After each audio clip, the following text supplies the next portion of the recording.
Olá, seja bem-vindo ao canal O Aprendiz de Filósofo. Tudo bem com você? Espero que você esteja bem. Eu vou fazer uma rápida leitura sobre a filosofia ou sobre alguns problemas filosóficos que surgiram desde lá da Grécia principalmente até os dias atuais. Vou procurar fazer essa explanação para você. Espero que eu consiga abastecer isso que você está buscando nesse áudio. A filosofia, com os primeiros filósofos, eles buscavam um arque, uma origem, algo que sintetizava tudo que existia no mundo. Porque durante muito tempo as coisas começaram a ficar meio bagunçadas lá na Grécia, devido à democracia, devido ao surgimento de grande número de pessoas aglomeradas no mesmo local, muitas culturas. E assim, os pensadores começaram a querer saber qual a origem, ou algo que conseguisse sintetizar tudo, algo que conseguisse explicar a origem de todas as coisas. Queriam buscar o que podemos dizer hoje uma verdade universal, uma verdade que paira toda a existência humana. Mas, querendo saber se existia uma verdade, se não existia uma verdade, os primeiros filósofos eles foram pesquisando. Muitos se deram com o tal do arquê, ou a origem de todas as coisas, com logos primordial. Entre esses filósofos a gente se encontra com Tales de Mileto, Heráclito, Parmênides, Xenofonte, Pitágoras, Zenão, que são filósofos da física, chamados filósofos pré-socráticos. Os filósofos que não se contentaram com a pluralidade de ideias, mas filósofos que queriam encontrar uma essência primordial, uma essência de todas as coisas, a origem. E assim a filosofia vai viajar nessa coisa de buscar a origem, a essência das coisas, o que é uma essência.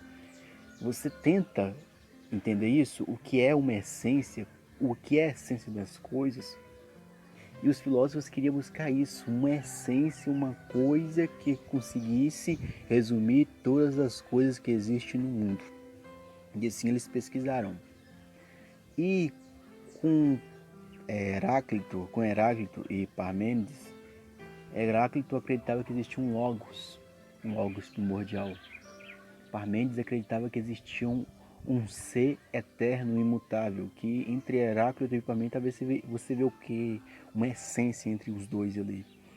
Ali com Platão não, mas antes de Platão existiu Sócrates. Sócrates começou a questionar as seguintes coisas. Tinha os sofistas eles usavam do saber, do conhecimento para não afirmar a verdade. Os sofistas não estavam preocupados com a verdade, mas estavam preocupados em ganhar a argumentação na ágora, entre a democracia. Saber argumentar bem, saber falar bem era o destaque na Grécia, porque quem falava bem conseguia convencer as pessoas, convencendo as pessoas conseguiam levar as pessoas a executar certas ideias. E os sofistas eram as pessoas que não tinham preocupação com a verdade, como Sócrates tinha preocupação com a verdade. Sócrates acreditava que a verdade não poderia ser relativa, e assim ele pesquisava sobre essa arque, essa origem. Ele queria uma verdade absoluta, uma verdade que era eterna. Sócrates acreditava na alma, acreditava numa vida após a morte, que a alma existia antes do corpo. Então Sócrates eles tinha essa coisa de buscar algo além do homem, algo que é eterno, algo que é imutável, algo que vale a pena a gente buscar, como o bem, o belo, a verdade, o que a gente poderia colocar a essência das coisas. Já com Platão ele começou a desenvolver a ideia, a teoria das ideias, onde existe uma ideia imutável, uma ideia que é eterna, uma ideia que paira todas as coisas, que é o mundo das ideias que seria próximo à essência primordial, aquilo que todas as coisas foram geradas. Já Aristóteles ele focou na ideia de que a vida, a realidade nossa é essa aqui que a gente vive. A gente vive aqui, o que a gente vê ao nosso redor é a realidade, e o que a gente vê ao nosso redor tem que potencializar para a gente buscar a nossa eudaimonia, que seria a eudaimonia, a felicidade, um bem maior, um sumo bem. E todas as coisas que a gente faz aqui nesse presente, nisso agora, deve nos levar a um sumo bem, um bem maior, que para Aristóteles a coisa estava num processo evolutivo. Sempre que nessas mudanças que Heráclito, lá o primeiro pré-socrático, propôs, essas mudanças sempre levam nós para algo, para alguma coisa, para um bem último. Que Aristóteles colocou que cada ser humano busca a felicidade. Uma felicidade que talvez a felicidade de uma pessoa não pode ser a sua felicidade, mas em essência todos buscam um bem-estar, uma felicidade eterna. Mas, com tantos filósofos pesquisando a essência, a felicidade, a verdade, o bem, o belo, o útil, aconteceu outras coisas que seria o período helenístico. O helenístico é o quê? As ideias de tantos filósofos, as ideias vindo da Índia, as ideias vindo do Egito, misturando ali na Grécia, começou a acontecer outras coisas. Período helenístico. Porque tantas ideias, começou o período helenístico é o quê? Quando o grego começou a ser difundido, principalmente com Alexandre o Grande, que o professor dele foi Aristóteles, que ensinou ele muitas coisas sobre filosofia. Alexandre o Grande, ele começou a expandir a língua grega, começou a expandir a cultura grega, que o período helenístico é marcado por muitas correntes filosóficas. Entre elas, eu posso citar para você o epicurismo, estoicismo, ceticismo, que são correntes filosóficas bem divergentes uma da outra. O cinismo, e essa coisa ia expandindo, cada corrente filosófica, um pensando diferente da outra, porque a realidade, como Platão propôs, a realidade é uma cópia das ideias ideais, das ideias primordiais. Já para Aristóteles, a realidade era a realidade em si, e a realidade levava para a ideia primordial, diferente de Platão, que a realidade que a gente vê é uma realidade ilusória, porque existe uma realidade primordial, uma realidade primeira. Já com Aristóteles não, esse mundo aqui nos leva para uma realidade primordial, para uma felicidade, para um bem maior. E assim, essas coisas começaram a entrar em colapso, porque aí começou a surgir esse período helenístico que era muitas ideias, uma ideia divergindo uma da outra, porque o mundo que a gente vive é um mundo de contrários, é um mundo de individualidades, é um mundo de egos diferentes, um ego pensando diferente do outro, um eu pensando diferente um do outro, um eu tendo uma visão diferente da realidade, porque a maioria dos filósofos começaram a colocar o mundo na sua perspectiva. Eu vejo o mundo dessa forma. E muitas pessoas começaram a concordar com o modo que alguns filósofos e o mundo começaram a seguir essas ideias. É por isso que começaram a surgir diferentes tipos de escolas de observação da realidade. Além de observar a realidade, eles colocavam aquela observação em prática, o que poderia tirar de bom daquela observação da realidade. E assim surgindo esses diferentes tipos de escolas, de pensamentos.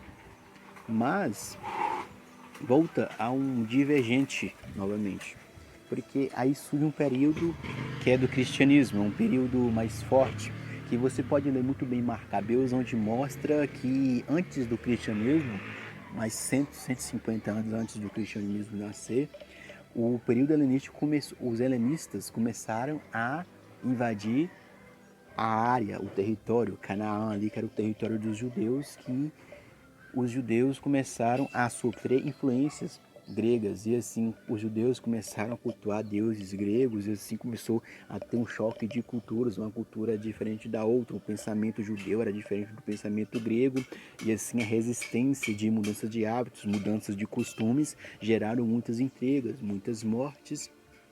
E essa coisa, porque a filosofia ela entra nisso, a filosofia vê as coisas do mundo, mas A filosofia também trabalha muito com esse choque de pensamento, com esse choque de ideias, com esse choque de reflexões diferentes do mundo. É por isso que muitos filósofos tentam buscar uma ideia primordial, uma ideia universal, uma ideia que abarca toda a realidade do mundo. E quando chega o cristianismo, muitos dos primeiros padres da igreja depois da morte de Jesus tentam conciliar as ideias gregas, a filosofia grega, com os ideais do cristianismo. Quando tenta conciliar isso, tudo aquilo da essência primordial vira Deus, a essência eterna se torna Deus, o bem último do homem de Aristóteles se torna Deus. Ali, com os padres da igreja, tudo eles desenvolvem a filosofia, mas todos os caminhos devem levar a Deus. Toda a filosofia deve levar a Deus. O logos primordial é a Deus, a evolução do homem leva a Deus. E assim, com esses padres, principalmente ali o primeiro apóstolo ali, que começou a difundir mesmo as ideias do cristianismo, que é com Paulo, apóstolo de Cristo, que Paulo, numa passagem, não sei de onde, a passagem que ele fala que nós somos cópias inleais da cópia verdadeira que Deus tem de nós, mais ou menos assim. E Paulo fala ali em Coríntios 13, 1 Coríntios 13, que a gente vê nossa ideia de homem perfeito num espelho, de forma turva. E assim você vê a ideia da filosofia de Platão e Aristóteles bem misturada ali. Você vê princípios, sementes da filosofia de Aristóteles ali. Não posso dizer que Paulo teve contato com os escritos de Aristóteles e Platão, mas você vê a ideia sendo repetida novamente. Já com um filósofo, Agostinho, Santo Agostinho, que fala que é o Santo Agostinho, esse filósofo ele começou a misturar as ideias gregas com as ideias da filosofia, principalmente grega, com a filosofia, com um pensamento cristão, que começou a levar tudo até Deus. Começou a escrever a Cidade dos Homens, a Cidade de Deus. A Cidade dos Homens seria aquela divergência de pensamentos. A Cidade de Deus seria um pensamento uno, um pensamento que é Deus, onde todas as pessoas são um. E a Cidade dos Homens é onde há divergências, onde há costumes, hábitos diferentes. E assim a filosofia ela vai ganhando corpo, ela vai crescendo durante a Idade Média ali, essa coisa mais focada em Deus, mais focada, né, nessa razão, tentar explicar a fé, tentar explicar a razão, e a razão, perguntando se a razão consegue dar estatura, alicerces para sustentar a fé, se a fé dá alicerces para sustentar a razão, se a razão consegue levar até Deus, um sumo bem. E assim vai desenvolvendo, que essa explicação, vou parar só até aqui, até essa coisa do onde o sumo bem, onde as ideias primordiais, não, melhor dizendo, onde o logos de Heráclito, o ser eterno de Parmênides se torna Deus, com os padres da igreja, onde as ideias inatas de Platão se tornam as ideias exatas do que Deus quer de nós.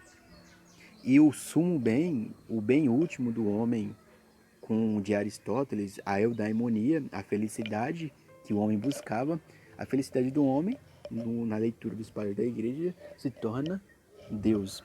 E essa releitura de toda a filosofia que faz durante muito tempo os padres da igreja fazem do cristianismo, ele faz essa releitura e coloca novamente essa nova filosofia que se chama, no final disso tudo, uma filosofia cristã. Começa com a filosofia grega, depois uma filosofia grega, depois se torna uma filosofia helenística, depois se torna uma filosofia muito pluralista, uma filosofia muito relativista, com vários pensamentos diferentes, depois se torna uma filosofia mais unitária, pegando os pensamentos de Platão e de Aristóteles e juntando uma ideia mais contrita, mais una com a ideia de Deus.